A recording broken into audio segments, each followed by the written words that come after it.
శ్రీ గురుభ్యో నమః. శ్రీమాత్రే నమః. అందరికీ నమస్కారం. 365 వత్తుల దీపాన్ని ఎలా వెలిగించాలో, అలాగే వెలిగించాక ఏం చేయాలో ఈ వీడియోలో తెలుసుకుందాం. కార్తీక మాసంలో కార్తీక పౌర్ణమి రోజు, సోమవారం, ఏకాదశి రోజుల్లో ప్రతి ఒక్కరూ 365 వత్తులతో దీపారాధన చేస్తారు. కానీ 365 ఒత్తులు దీపాన్ని వెలిగించే సందర్భంలో పొరపాట్లు జరగకుండా ఇలా కనుక వెలిగిస్తే ఆ దీపాన్ని వెలిగించిన ఫలితాన్ని మీరు ఖచ్చితంగా పొందుతారు. అలా కాకుండా పొరపాట్లు చేస్తే వెలిగించిన ఫలితం ఉండదు. కార్తీక మాసంలో తప్పక వెలిగించేటువంటి 365 వత్తుల దీపాన్ని ఎలా వెలిగించాలో, అలాగే వెలిగించాక ఏం చేయాలో ఈ వీడియోలో తెలుసుకుందాం. 365 వత్తులను మీరు కొనటం కన్నా మీ ఇంట్లో ఉండే పత్తితో మీరు స్వయంగా చేసుకుని వాటిని మీరు వెలిగించాలి. అలాగే వత్తులను ఎలా చేసుకోవాలంటే విభూదిని పత్తికి అద్దితో తయారు చేసుకోవాలి. తలకిందులుగా వెలిగిస్తే ఫలితం ఉండదు. 1-2 సార్లు చూసి జాగ్రత్తగా గమనించి వెలిగించాలి. మీరు మీ ఇంట్లో తయారు చేసే వత్తులను 3 కట్టలుగా కట్టాలి. ఎలాగంటే 120+120+125గా 3 కట్టలు కట్టి ఈ 3 కట్టలను కలిపి ఒక కట్టగా చేయాలి. ఇప్పుడు 365 వత్తులు రెడీ అవుతాయి.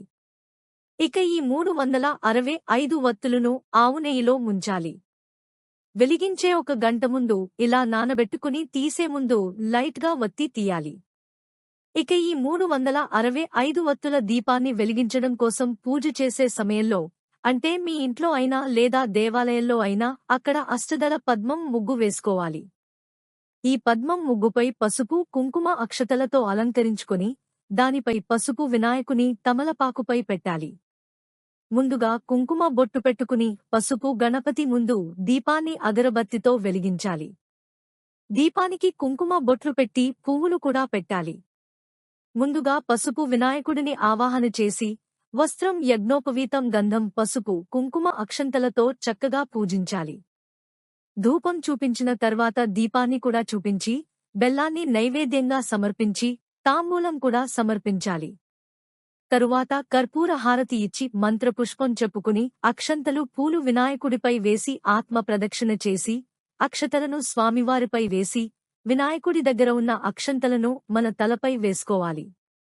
ఈ విధంగా వినాయకుడి పూజ చేసుకున్నాక 365 ఒత్తులు వెలిగించాలి. ఇప్పుడు ఈ 365 ఒత్తులను మట్టి ప్రమిదలో ఉంచి ప్రమిద కింద ఆకు లేదా ఇంకొక ప్రమిద ఉంచాలి.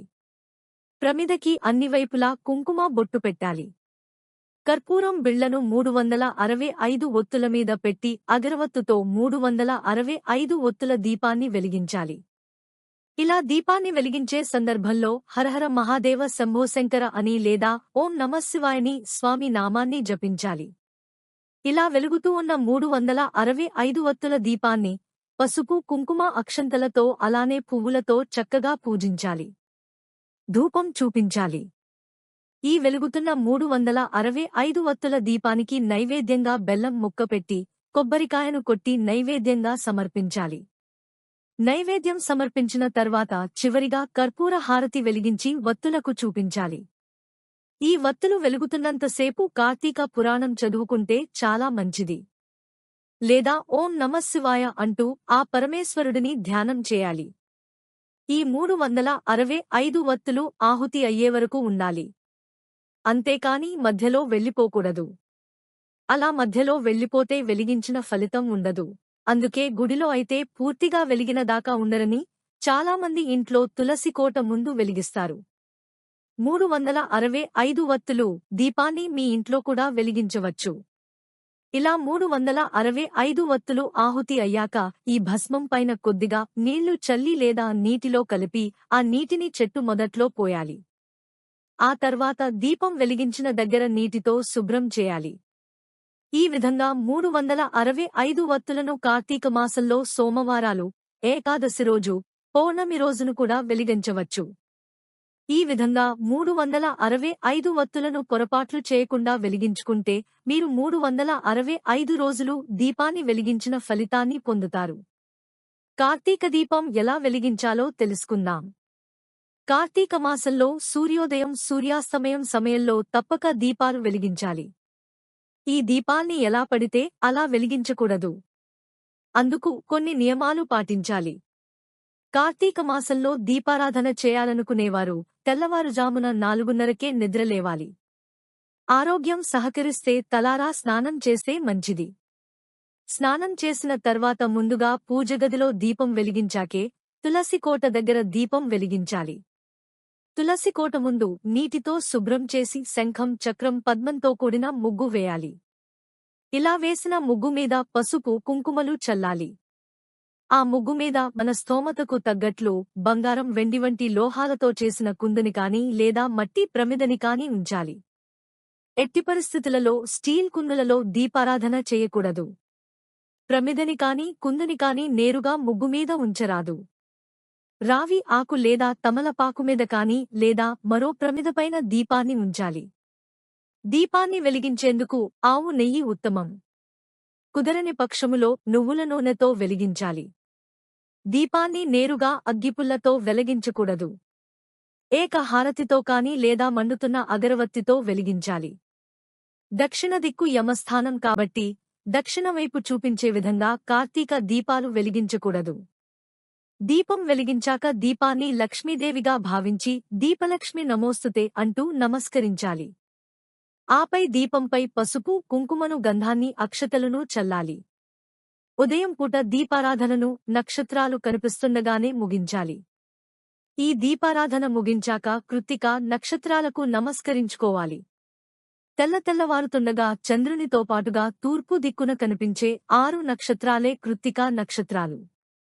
అగ్నిస్వరూపమైన ఈ నక్షత్రాలకు ప్రతీకగానే మనం కార్తీక దీపాన్ని వెలిగిస్తాం.